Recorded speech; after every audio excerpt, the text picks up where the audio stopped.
Morning from ভান্ডারদারা।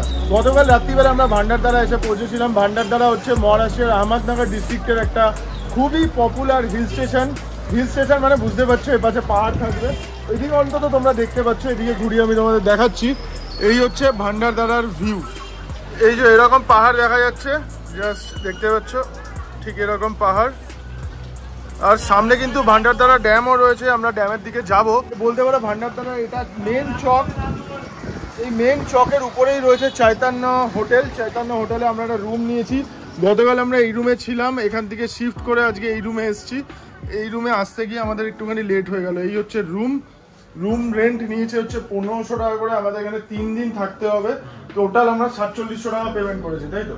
আর কি বাকি আর কিছু নেই, এখন আবার অ্যাডভেঞ্চার শুরু হবে। কালকের একটা অ্যাডভেঞ্চার আমরা করেছি। সকাল সকাল আমাদের কাছে আমরা রিলটা দিয়েছি।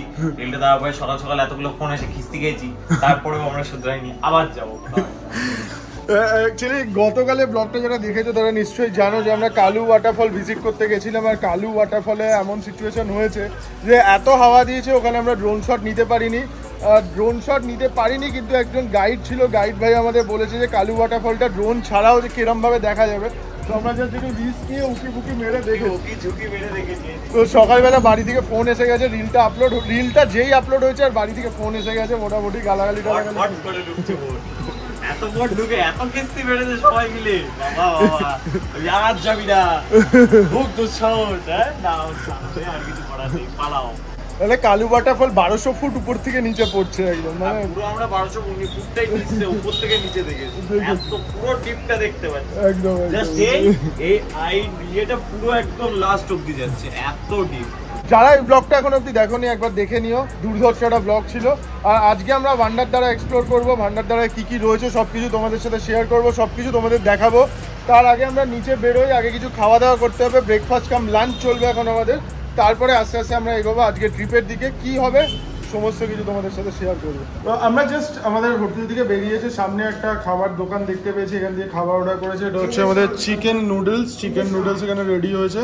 আর আমরা কিন্তু আজকে একজন গাইড भैया পেয়েছি। भैया আমাদের সাথে আজকে কালকে आज कल दोनों दिन हम लोग के साथ रुक रहे हो।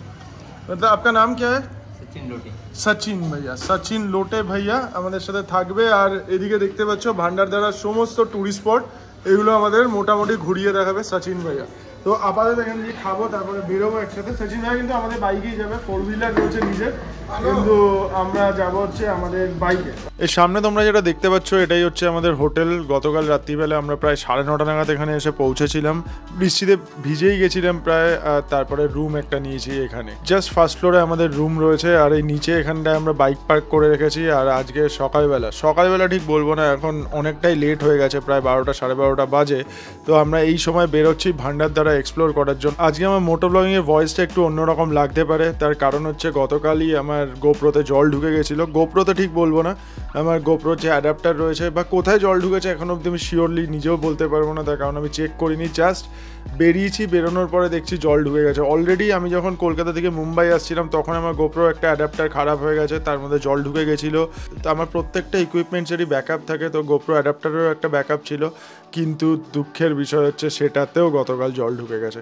তো আজকে ভয়েসটা একটু অন্যরকম লাগতে পারে, অনেকের হয়তো ভালো লাগবে, অনেকের হয়তো খারাপ লাগবে, কিন্তু তাও আমি সবাইকে রিকোয়েস্ট করবো যে পুরো ব্লগটা দেখার জন্য। এই ব্লগে কিন্তু অনেক কিছু দেখানোর রয়েছে। আজকে আমাদের ট্রিপটা কিন্তু প্রায় 50 কিলোমিটারের একটা রাউন্ড ট্রিপ, 45 থেকে 50 কিলোমিটার হবে। একটু সামনে এগোলেই আমরা ভান্ডারদারা ড্যাম দেখতে পাবো। এই ভান্ডারদারা ড্যামকেই কিন্তু আমরা আজকে রাউন্ড করবো পুরো। একটা করে স্পট আমরা ভিজিট করবো। প্রথমে ভান্ডারদারা ড্যামের গেট দেখবো আমরা, তারপরে ড্যাম দেখবো, তারপরে আস্তে আস্তে সামনের দিকে এগোবো। আমাদের প্রথম আজকে স্টপেজ বলতে পারো বসুন্ধরা ফলস। তো বসুন্ধরা ফলস দেখবো, তারপরে নানে ফলস দেখবো, নেকলেস ফলস দেখবো, তারপরে আস্তে আস্তে সামনের দিকে এগিয়ে যাবো কোকানকাড়ার দিকে। কিন্তু তার আগে আমরা সান্দান ভ্যালি দেখবো। সচিন ভাইয়া বললো যে সান্দান ভ্যালিতে নাকি এখন যাওয়া যায় না, পারমিশন পাওয়া যায় না, কারণ সান্দান ভ্যালিটা একদম একটা ন্যারো রিজ বলতে পারো, দুটো পাহাড়ের মাঝখানে রিজ। যারা নর্থ বেঙ্গলে ইয়েলবং দেখেছো, তো ইয়েলবংয়ের মতনই একটা জায়গা। চলো আস্তে আস্তে যদি ওয়েদার ক্লিয়ার থাকে তোমাদের দেখাবো, যদি ওয়েদার ক্লিয়ার না থাকে তাহলে কিছু করার নেই। এমনিতে কিন্তু এখন সান্দান ভ্যালিতে জল থাকবে, তো আমরা সেরমভাবে কিন্তু নামতে পারবো না। তবে যা হবে আস্তে আস্তে সব কিছু তোমাদের সাথে শেয়ার করতে থাকবো এবং তোমরা জানতেই থাকবে। আস্তে আস্তে বাইক চালাতে চালাতে নেচারের ফিল নিতে নিতে চলে এসেছি আমাদের প্রথম গন্তব্যে। এটা হচ্ছে ভান্ডারদারা ড্যামের গেট। এখানে আমরা দাঁড়াবো একটুখানি।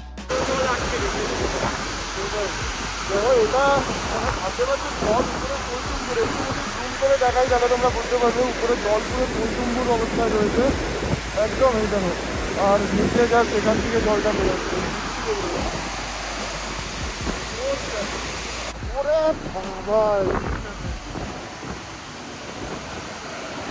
জাস্ট গোপ্রোটা ঠিকঠাক কাজ করছে না, ওই জন্য মুডটা একটু খারাপ হয়ে গেল, যেহেতু হোটেল থেকে আমরা বেরিয়ে এসেছি আর সেরকমভাবে সেট করা যায়নি।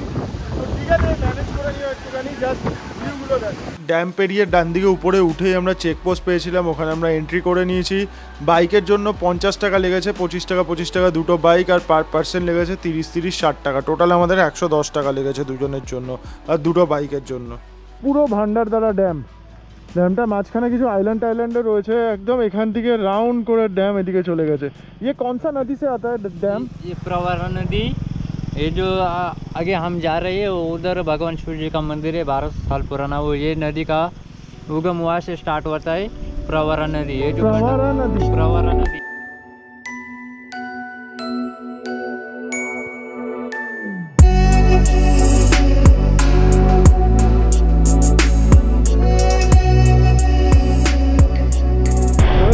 পাহাড়ের উপর দিয়ে যে কত ঝর্ণা পড়ছে, উপর দিকে তাকালেই খালি ঝর্ণা দেখা যাচ্ছে। আমরা কিন্তু কালসুবাই হরিশ্চন্দ্রগড় ওয়াইল্ড লাইফ স্যাংচুয়ারির মধ্যে দিয়ে রাইড করে যাচ্ছি। এটা কিন্তু জঙ্গল স্যাংচুয়ারি, ওয়াইল্ড লাইফ স্যাংচুয়ারি। আর ওয়াইল্ড লাইফ স্যাংচুয়ারির মধ্যে কিন্তু ড্রোন ওড়ানো যায় না, তাও আমি গাইড ভাইয়াকে জিজ্ঞেস করলাম, তো সচিন ভাইয়া বললো যে কোনো অসুবিধা নেই, এখানে সবাই ড্রোন ওড়ায়। তো গাইডে পারমিশন নিয়ে কিন্তু আমরা ড্রোন উড়িয়েছি, জিজ্ঞেস করে নিয়েছি বারবার করে, কোনো অসুবিধা নেই, বললো যেখানে খুশি ড্রোন ওড়ানো যাবে। সচিন ভাইয়া পেছন থেকে বলছে এই জঙ্গলে কিন্তু চিতা থেকে শুরু করে ভাল্লুক, তার সাথে বিষাক্ত কিং কোবরা সব কিছুই কিন্তু রয়েছে, ও ডেঞ্জারাস জঙ্গল কিন্তু।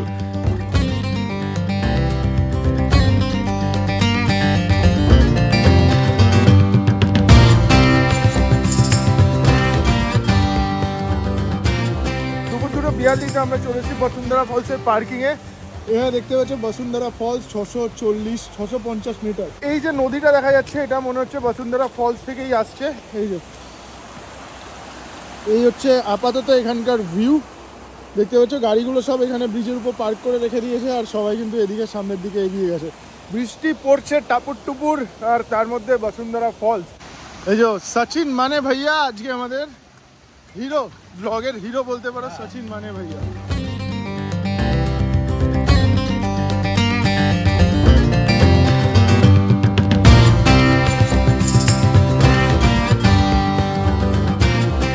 মোটামুটি এদিক থেকে 100 মিটার 150 মিটার মতো হেঁটে এসে প্রথমে যে ফলসটা আমরা ডান দিকে দেখতে পেয়েছি এটাকে বলছে কলটেম্বি ফলস। এই যে দেখা যাচ্ছে, প্রোনাউন্সিয়েশনটা ঠিক হলো নাকি আমি জানি না। প্রথমে বসুন্ধরা দেখবো, তারপরে কলটেম্বির দিকে যাবো। প্রচন্ড জোরে বৃষ্টি, আর তার সাথে আমরা বসুন্ধরা ফলসের আওয়াজ পাচ্ছি, কানে আসছে, জাস্ট গম গম করছে। এই চলো আস্তে আস্তে সামনের দিকে। ও লাভলি,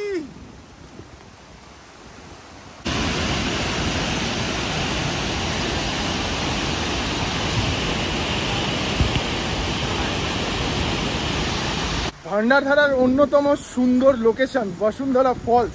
আমরা দেখে জাস্ট ব্যাক করছি, তোমরা ভেবো না যে কি দেখলাম তোমাদের দেখালাম না কেন, অবশ্যই দেখাবো। কিভাবে দেখাবো? পাখির চোখে।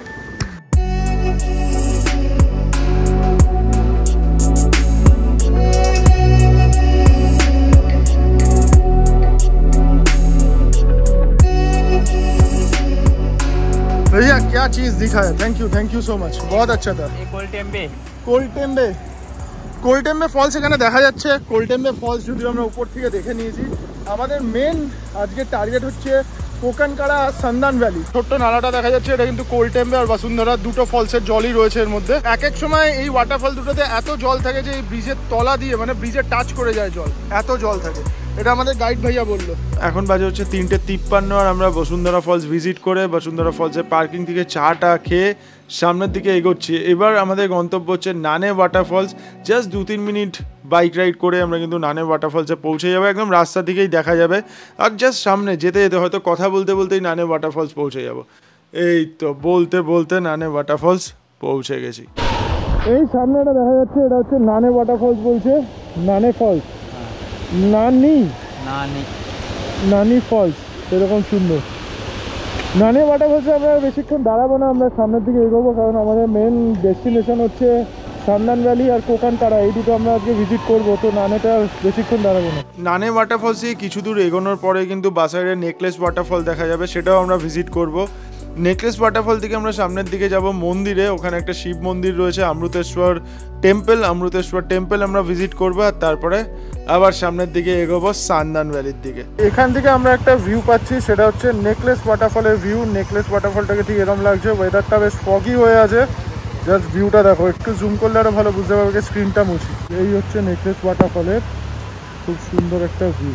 তো আমরা এখানে বেশিক্ষণ দাঁড়াবো না, আমরা সামনের দিকে এগিয়ে যাবো, কারণ সান্দান ভ্যালি যেতে হবে। জানি না এই সময় কুয়াশা হয়ে যাবে নাকি, তবে এগোই গিয়ে দেখবো, একবার অবশ্যই চেক করবো। তার আগে আমরা অমৃতেশ্বর টেম্পল যাবো, মন্দিরে যাবো, মন্দির দেখবো বাইরে থেকে। ও পুরানা মন্দির है ना? हाँ 12 साल पुराना। अंदर सीधा जाने का? हाँ 20 रुपये। श्री अमृतेश्वर मंदिर।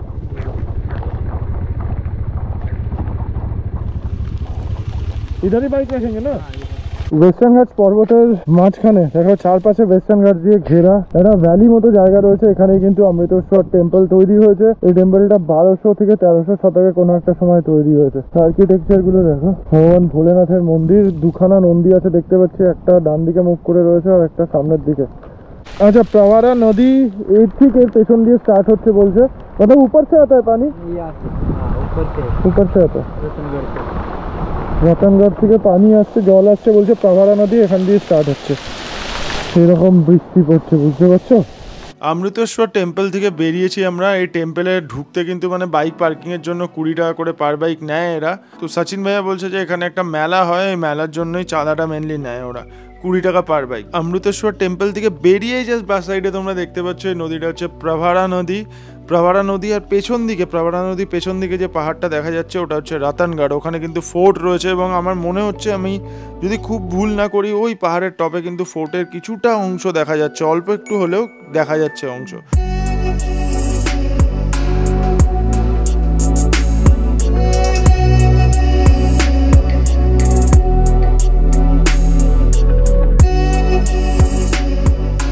এত সুন্দর ওয়েদার, এত সবুজ, তো এই সবুজ থেকে জাস্ট একটুখানি প্রাণ ভরে অক্সিজেন নিচ্ছি, প্রাণ ভরে। রাস্তার দুপাশের সৌন্দর্য কিন্তু কাশ্মীরকে হার খাইয়ে দিচ্ছে। তোমরা তো মন দিয়ে ব্লগটা দেখছো, তোমরা নিজেরাই ফিল করো, পুরো কাশ্মীরের সৌন্দর্যকে হার মানাচ্ছে। এত সবুজ চারিদিকে যে কি বলবো তোমাদের, জাস্ট মারাত্মক, কিচ্ছু বলার নেই। জাস্ট ভিউ দেখো খালি। এই যে কোকানকাড়া কিন্তু স্ট্রেট চলে যাচ্ছে, এখানে লেখা রয়েছে হিন্দিতে, আর লেফট সাইডে চলে যাচ্ছে সান্দান ভ্যালি। এই যে গ্রাম একটা দেখতে পাচ্ছি, আর গ্রামের অপোজিট সাইডে দেখো ক্ষেত রয়েছে, এখানে কিন্তু চাষবাসও হচ্ছে। उसके पीछे ही जाता है कालू वाटरफॉल में हम लोग जो कल किए ना, आप अगर देखते तो बोलते क्या कर रहे हो भैया। এখান থেকে মোটামুটি বাইক পার্কিং এর এই সামনে এইদিকে ডান দিকে দেখতে পাচ্ছ, এটা হচ্ছে বাইক পার্কিং এর জায়গা। এখানে আমরা পার্ক করছি না, বাইক গাড়ি সবকিছু এখানেই পার্কিং করতে হয়। তবে গাইড ভাইয়াই বলছে যে এখানে লাগিয়ে দিতে বাইকটা, কিন্তু আমি ভাবছি যে আরেকটু মানে যতদূর এগিয়ে যাওয়া যায় ততদূর এগিয়ে যাবো। বিকাল 4:55 বাজে আর আমরা একদম চলে এসেছি সান্দান ভ্যালির কাছাকাছি। সান্দান ভ্যালি থেকে কিন্তু ওই রিচটা দেখতে পাই, মানে সান্দান ভ্যালির মধ্যেই পড়ছে। ওটা দেখা আমার প্রচন্ড ইচ্ছা রয়েছে। বাইক নিয়ে আমরা অনেকটাই ভেতরে ঢুকে গেছি, আর ওয়েদারটা আপাতত একটু ঠিক আছে। এদিকে এতক্ষণ বেশ ক্লিয়ার ছিল, আবার মেঘ ঢুকে যাচ্ছে, জানি না কি হবে। ওই রিচটা যদি দেখতে পাই জাস্ট মন পুরো খুশ হয়ে যাবে। চলো তাড়াতাড়ি আমরা একটুখানি চেষ্টা করবো। 4:55 বাজে। ওই রিজের মধ্যে একটা ড্রোন শট নেওয়ার খুব ইচ্ছা ছিল ভাই, দেখি দেখতে পাবো নাকি। ভাইয়া তো বলছে 5 মিনিট হাঁটলেই নাকি আমরা পৌঁছে যেতে পারবো, তবে দেখতে হবে। সামনের দিকে ওরে বাবার স্লিপারই রয়েছে। জঙ্গল है ना पूरा भैया? पूरा जंगल है। ये चीता रहता है ना इधर? चीता भालू सब কিছুই থাকে। এই দেখো জঙ্গল দেখো। हाँ ये झोंका रहता है, झोंका इधर। यही হচ্ছে, हाँ वही है ना, खो जाता है ना फॉग आने से। और रिच कितना पैदल चलना पड़ेगा अभी? वो रिच के नीचे चले जाएंगे हम लोग। हाँ ভাইয়া বলছে এটা হচ্ছে সান্দান ভ্যালির রাস্তা এরকম। তো ভাই বৃষ্টি আসলে কিন্তু এখানে যখন তখন জল চলে আসতে পারে। বাবা এই তো চরম অ্যাডভেঞ্চার।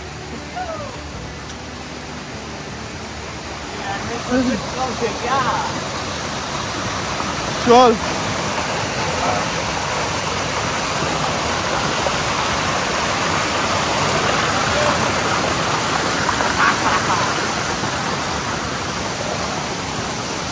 आ गया क्या?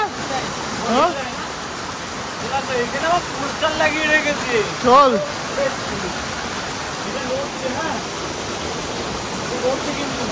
हाँ ও মাই গড ভাই কোথায় এসছি এটা? জাস্ট এখান থেকে রিচ দেখা যাচ্ছে।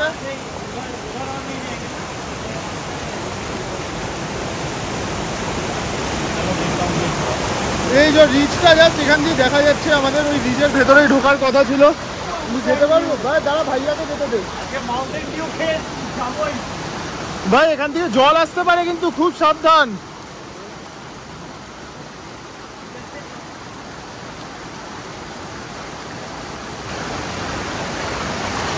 আরে বাবা রে, খুব সাবধান কিন্তু।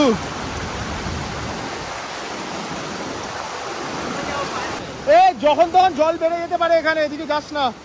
তো এই হচ্ছে রিচ, এই রিচ এখানে দেখা যাচ্ছে। একটু জুম করলে আরো ভালোভাবে তোমরা বুঝতে পারবে। জাস্ট ড্রোন শট নেওয়ার চেষ্টা করছি, কারণ এর থেকে বেশি রিস্ক নেবো না আমরা। যখন তখন এখানে জল বেড়ে যেতে পারে, একদম রিস্ক নেওয়া যাবে না এখানে। दीपावली के टाइम पे ना बारिश नहीं रहता।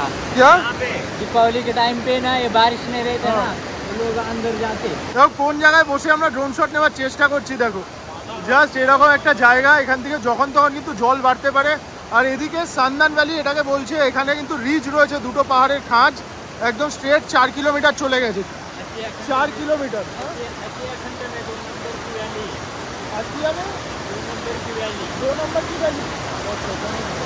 ওয়েদার ক্লিয়ার আছে, দেখি যদি ড্রোন শট পাই একটু দেখাবো তোমাদের।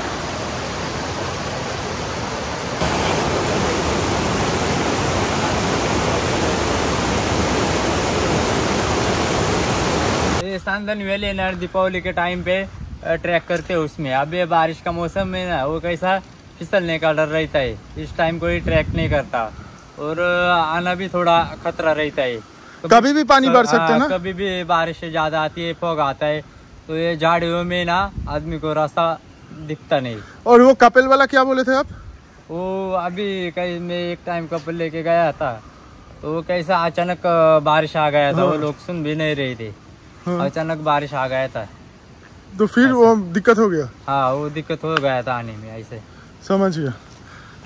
মানে খুবই রিস্কি জায়গা, বিশেষ করে বর্ষাকালে। যখন তখন মানে এইসব এরিয়া থেকে ফ্লাশ ফ্লাড হওয়ার চান্স থাকে।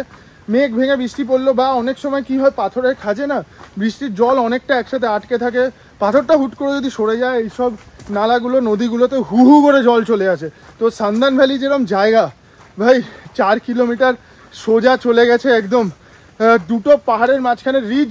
এখন এই সময় যখন তখন কিন্তু ওটাতে কিছু না হলেও 20 ফুট 25 ফুট উঁচু পুরো জল চলে আসতে পারে। মানে ওর ভেতর নামা তো এখন মানে খুবই রিস্কি ব্যাপার, এখন নামা যায়ই না। উপর থেকে দেখেই আমার ফেটে গেছে রীতিমতো। ওই ভিতরে বর্ষাকালে যদি কেউ ঢোকে ও আর আসবে না। দুর্ধর্ষ এই সান্দান ভ্যালি ড্রোন শট নেবো বলে আমি লিটারালি তোমাদের বলবো, ড্রোন শটটা নিচ্ছি, আমার জাস্ট না হাত কাঁপছে যে দেওয়ালে যদি ঠুকে দিই।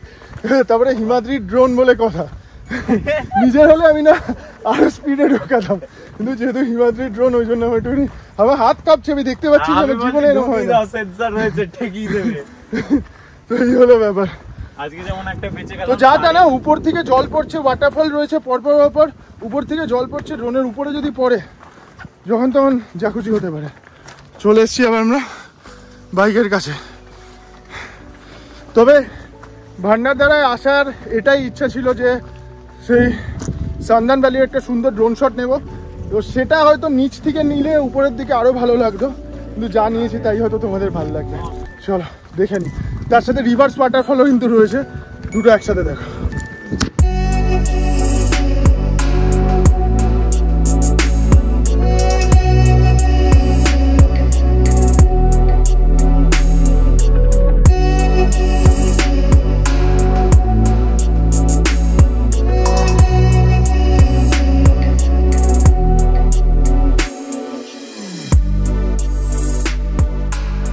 এই সান্দান ভ্যালিটা এমন একটা জায়গায় ছিল, যদি গাইড ভাইয়া না থাকতো, সচিন ভাইয়া না থাকতো, আমরা কিন্তু এখানে আসতে পারতাম না। প্রথম কথা এতদূর বাইক নিয়ে আসতে পারতাম না, ওই সামনেই পার্ক করে দিতে হতো আমাদের। আর তার সাথে সাথে এই রকম নদীর মধ্যে নেমে যেতে পারতাম না, একদমই পারতাম না। এখন তো উইকডেজ চলছে, সেরকম কোনো লোকজনও নেই। इधर से डालो ना, पीछे लो, হ্যাঁ, ये रास्ता रह गया है उधर से। ওটা রাস্তা ছিল, টান টান। जान दो सीधा, धीरे धीरे।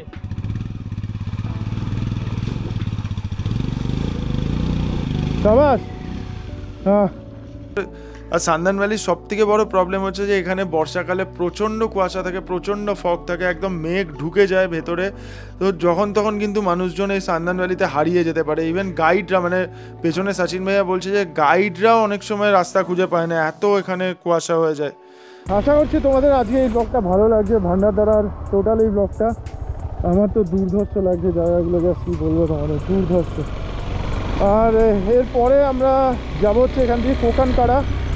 কোকানকাড়া একদম টপ পয়েন্ট অবধি বাইক নিয়ে চলে যাওয়া যাবে, মানে কোকানকাড়ার মাথার উপর বাইক তুলে দেওয়া যাবে, একদম কোকানকাড়া মাথা অবধি আমরা চলে যাবো। চলো, এখান থেকে 15 থেকে 20 মিনিট লাগবে। আর রিভার্স ওয়াটারফল ছিল, সেটা কিন্তু আমরা ড্রোন শটে নিয়েছি। এর মাঝখানে কিন্তু একটা রিভার্স ওয়াটারফলও ছিল, যেটা কিন্তু কোকানকাড়া সান্দান ভ্যালি মাঝখানে একটা রিভার্স ওয়াটারফলও ছিল, যেটা কিন্তু আমরা ড্রোন শটে ভিউ নিয়ে নিয়েছি। একদম সান্দান ভ্যালি থেকে জাস্ট রিভার্স ওয়াটারফল অব্দি ড্রোন উড়িয়ে নিয়ে চলে গেছি আমি।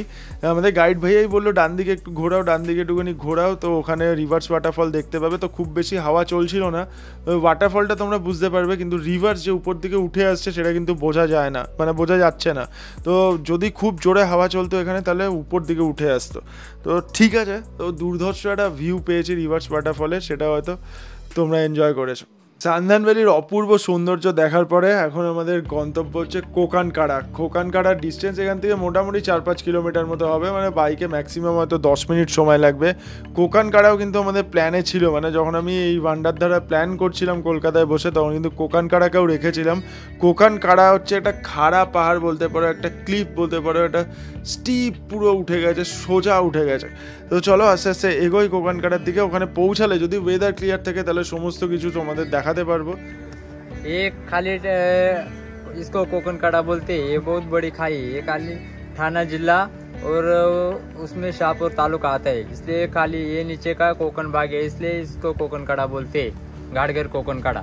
और ये पर्वत क्या है, ये पहाड़ ये कुछ नहीं है, ऐसे ही पहाड़ है। ऐसे पहाड़ है? हाँ। এই যে কোকানকাড়া হচ্ছে এরকম একটা ভিউ রয়েছে, পুরো খাই বলতে পারো, খাদ, এরকম একটা ভিউ রয়েছে কোকানকাড়া। ये नीचे विद्युत प्रकल्प है, হ্যাঁ, ये विद्युत प्रकल्प है नीचे बिजली बनाने का प्रोजेक्ट। আচ্ছা। মেন ব্যাপারটা হচ্ছে কোকানখাড়া। কোকানখাড়া মানে খাড়া হয়ে দাঁড়িয়ে আছে। এই যে দেখো, সামনে পাহাড়টাকে দেখলে তোমরা বুঝতে পারবে, পুরো জাস্ট নিচ থেকে উপরে খাড়া হয়ে দাঁড়িয়ে আছে। এই যে এই জায়গাটাও তাই, এই দিকটা দেখলেও বুঝতে পারবে। আর এই কোকানখাড়া ভাইয়ারা বলছে যে দুটো ডিস্ট্রিক্ট, মানে এটা হচ্ছে আহমদনগর ডিস্ট্রিক্ট আর সামনে হচ্ছে থানে ডিস্ট্রিক্ট, তো দুটো ডিস্ট্রিক্টের বর্ডার হচ্ছে এই কোকানখাড়া। মানে জাস্ট এইখান থেকে হচ্ছে নিচের দিকে থানে ডিস্ট্রিক্ট শুরু হয়ে গেছে, এটা আহমদনগর।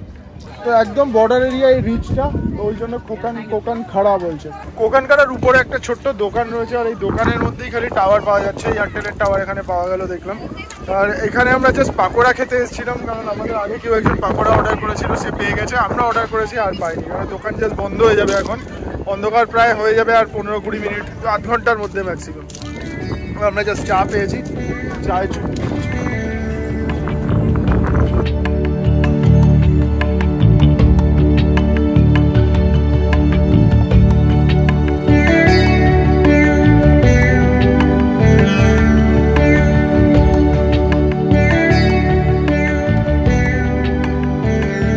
সন্ধ্যে 6:33, আর আমাদের সমস্ত প্ল্যান, যেগুলো প্ল্যান আমরা করে এসেছিলাম, সমস্ত কিছু সাকসেসফুলি কমপ্লিট করেছি আজকে। খালি রান্ধা ফলসটা আমরা যেতে পারিনি, কারণ আমাদের একটু দেরি হয়ে গেছিলো বেরোতে, তাই জন্য রান্ধা ফলসটা আমাদের মিস হয়ে গেছে।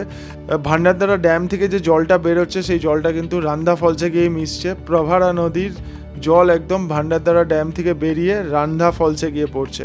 তো এটাই হচ্ছে ব্যাপার। রান্ধা ফলস ছাড়া আমরা মোটামুটি একটা রাউন্ড ট্রিপ করে নিয়েছি আর দুর্ধর্ষ লেগেছে। ভান্ডারদারা আমাদের কি বলবো, আমাদের মোহিত করে দিয়েছে। আর এই সামনের দিকে এখন আমরা যাবো, এই সামনের দিকে কিন্তু কালসুবাই পিক রয়েছে। কালসুবাই পিক আমাদের ক্লাইম্ব করার কথা, আগামীকাল আমরা কালসুবাই পিক ক্লাইম্ব করব। তো চলো আস্তে আস্তে সামনের দিকে এগোই। এই যে পুরো রেঞ্জটা দেখা যাচ্ছে, বড় বড় পাহাড়ের রেঞ্জ দেখা যাচ্ছে, জায়েন্ট ম্যাজেস্টিক ওয়েস্টার্ন ঘাটসের রেঞ্জ দেখা যাচ্ছে। এই পাহাড়গুলোকে গাইড ভাইয়া বলছে যে আলাং, মালাং আর কুলাং।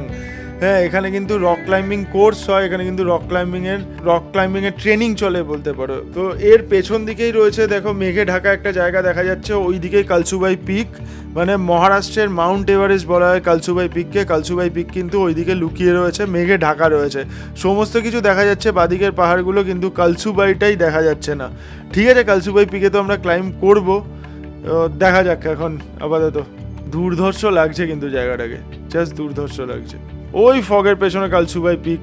ওয়েস্টার্ন ঘাটসের হাইয়েস্ট পিক হচ্ছে মাউন্ট আনামদি, যেটা কেরালায় রয়েছে, আর কিন্তু মহারাষ্ট্রের ওয়েস্টার্ন ঘাটসের হাইয়েস্ট পিক হচ্ছে কালসুবাই পিক। ওই মেঘের সামনের দিকে মেঘে ঢাকা রয়েছে। তোমরা জাস্ট দেখো এই জায়গাটা দেখো, কি কালার, আর সামনের জায়েন্ট হিউজ পাহাড় দেখা যাচ্ছে, হিউজ মাউন্টেন দেখা যাচ্ছে। সত্যি মন পুরো জিতে নিল ভান্ডারদারা আমাদের, একদম মন জিতে নিল।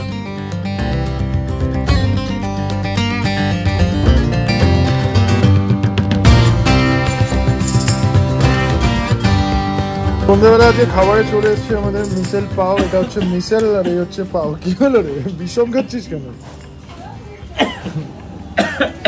সাবধানে, শান্ত, জল খা। আর তার সাথে এই কাটিং চায় এসছে। তো এটাও কিন্তু একটা বেশ বিখ্যাত খাবার মহারাষ্ট্রে বলতে পারো। চানাচুর দেওয়া রয়েছে, এটা মিসেল এরকম গ্রেভির মতো। দেখো হচ্ছে সিচুয়েশন। পাও দিয়ে ছিঁড়ে এটা খেতে হবে। ঝাল লেগেছে না? ঝালটাই হিট করেছে। পাও জাস্ট এরকম ধরতে হবে, মিশালে এরকম চোবাতে হবে, বাইট করতে হবে।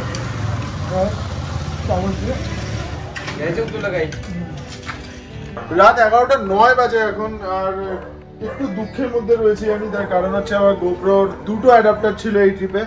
একটা অ্যাডাপ্টার আমার কলকাতা থেকে মুম্বাই জার্নিতে নষ্ট হয়ে গেছে, জল ঢুকে গেছে এত বৃষ্টির মধ্যে।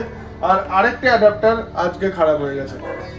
এই জন্য আমি একটুখানি দুঃখে রয়েছি। কালকে আমাদের এখান থেকে কালসুবাই পিক যাওয়ার কথা, মনে হচ্ছে না আমরা কালসুবাইয়ের দিকে যেতে পারবো। আমরা এখান থেকে কেটে পড়তে হবে, কারণ গোপ্রো অ্যাডাপ্টার কিনতে হবে। কারণ কোথায় ঢুকবো আমরা নেক্সট ব্লগে জানাচ্ছি। এখন অবধি আমরা জাস্ট একটু ডিসকাস করবো, করে তারপরে দেখতে হবে। গোপ্রো অ্যাডাপ্টার আমাকে কিনতে হবে, নাহলে আমার এই ট্রিপটা করে কোনো লাভ নেই। মানে মোটরওয়াইং যদি করতে না পারি তাহলে আর ট্রিপ করে কি হবে আর কি, এরকম ব্যাপার। যাই হোক, আজকে আমরা বেশ একটা সুন্দর ট্রিপ করেছি। তো আমাদের প্রথমেই যে কথাটা বলা সেটা হচ্ছে গাইড। তো গাইডের নাম্বার কিন্তু ডেসক্রিপশনে দেওয়া রয়েছে। তোমরা যদি ভান্ডারদারাতে আসো তো গাইডকে নিতে পারো। সচিন ভাইয়া কিন্তু বেশ ভালো একটা লোক, আর বেশ ভালোভাবে ঘুরিয়ে দেখাবে। আমার নিজস্ব গাড়িও রয়েছে, বোলেরো গাড়ি রয়েছে। তোমরা যদি গাড়ি নিয়েও না আসো তাতেও কোনো অসুবিধা নেই। গাড়ি নিয়েও যদি না আসো তাতেও কোনো অসুবিধা নেই, ওর নিজস্ব গাড়ি রয়েছে। ও আজকে স্পেশালি আমাদেরকে নিয়ে যাওয়ার জন্য আমাদের গাড়ির পিছনে গেছে। কিন্তু তোমরা যদি আসো তাহলে সেক্ষেত্রে ও কিন্তু নিজের গাড়ি নিয়ে আসবে আর তোমাদেরকে ঘুরিয়ে দেবে। পারফেক্ট গাইড আছে, কোনো অসুবিধার কোনো কারণই থাকবে না। আমাদের এই ট্রিপে এখনো অবধি কত টাকা খরচা হয়েছে সেটা একটুখানি ও বলে দেবে, হিমাদ্রি বলে দেবে, কারণ হিমাদ্রি কিন্তু পুরো হিসাবটা করছে। টোটাল আমাদের তেল নিয়ে কত টাকা খরচা হয়েছে, তেল ছাড়া কত টাকা খরচা হয়েছে সেটা হিমাদ্রি বলবে। মানে যা বলবে দুজনের খরচা আর কি, যা দুজনটাকে 50-50 করে নিতে হবে। তো কি হিমাদ্রি, আমি আপাতত দুটো গাড়ির তেলের খরচটা বলে দিচ্ছি। এটাকে 50-50 করার দরকার নেই। বাবাদার বৈদিকদার গাড়িতে যে খরচটা হয়েছে সেটা হচ্ছে 10,185 টাকা, আর আমার গাড়িতে হিমালয়ানে যে খরচটা হয়েছে সেটা হচ্ছে 10,218 টাকা। তো এখানে একটা ব্যাপার আছে যে হিমালয়ান আর কেটিএম এক রেঞ্জ কি করে হলো, কারণ আমারটা হয়তো একটু বেশি হওয়ার কথা ছিল। তো এইখানে পার্টিকুলারলি বলি, আমার এইখানে প্রায় 100 থেকে 120-30 কিলোমিটার এক্সট্রা চলে গেছে, কারণ আমার একটু মার্কেট যাওয়া এদিক ওদিক সেইগুলোতে আমার এরকম এক্সট্রা চলে গেছে। তো সেই অনুযায়ী একটু বেশি হয়েছে। আর দুজনের টোটাল খরচ করেছি এখনো পর্যন্ত 22,665 টাকা। আর সেই ক্ষেত্রে এটাকে তোমরা দুভাগ করে নাও, যে অ্যামাউন্টটা হবে সেটা তোমাদের, মানে আমাদের দুজনের। আর টোটাল এখন দুজনে পেট্রোল উইথ হচ্ছে আমাদের থাকা খাওয়া সব খরচ দিয়ে টোটাল আমাদের খরচ হয়েছে হচ্ছে 21,517 টাকা হচ্ছে বৈদিকদার, আর আমার খরচ হয়েছে হচ্ছে 21,550 টাকা। আচ্ছা, মানে দুজনের মিলিয়ে কিন্তু 42,000 টাকা অলরেডি খরচা হয়ে গেছে। এটাই হচ্ছে ঘটনা। এটাই হচ্ছে ঘটনা। ঠিক আছে, চলো তাহলে আজকের মতো এই ব্লগটা এখানেই শেষ করছি, আর দেখা যাচ্ছে আগামী দিনে যে কি করতে পারি GoProটাকে নিয়ে। তো এই ব্লগের একদম কথা বাড়াবো না, যদি ব্লগটা ভালো লাগে অবশ্যই একটা লাইক করো, আর যদি বেশি ভালো লাগে তাহলে নিজেদের চেনা জানা বন্ধু বান্ধব ফ্যামিলি মেম্বার্স সবার সাথে শেয়ার করে দিও, আর মনসুনে একবার মহারাষ্ট্র ট্রিপ করে দেখো। এর আরো একটা জিনিস, যে আমরা কিন্তু আগের বছর তার আগের বছর মানে 2022-এ মহারাষ্ট্র করেছিলাম মনসুনে, তো তখন কিন্তু সমুদ্রের সাইডটা মানে কোঙ্কণ উপকূল আমরা পুরো করেছিলাম। যদি না দেখে থাকো সেই ব্লগগুলো, তো আমরা কন্যাকুমারী টু কাশ্মীর সিরিজটা দেখতে পারো, প্লেলিস্ট বানানো রয়েছে ওখানে। কোঙ্কণের পুরো মানে সমস্ত বাইক ফেরিতে ক্রস করা থেকে শুরু করে সমস্ত কিছু ওখানে তোমরা দেখতে পেয়ে যাবে। দুর্ধর্ষ ব্লগ ছিল সেগুলো, সেটার লিঙ্ক আমি ডিসক্রিপশনে দিয়ে রাখলাম। তো চলো আর একদম কথা বলাচ্ছি না, আজকের মতো এখানে শেষ করছি। Tata, take care and goodbye from Bhandardara Maharashtra.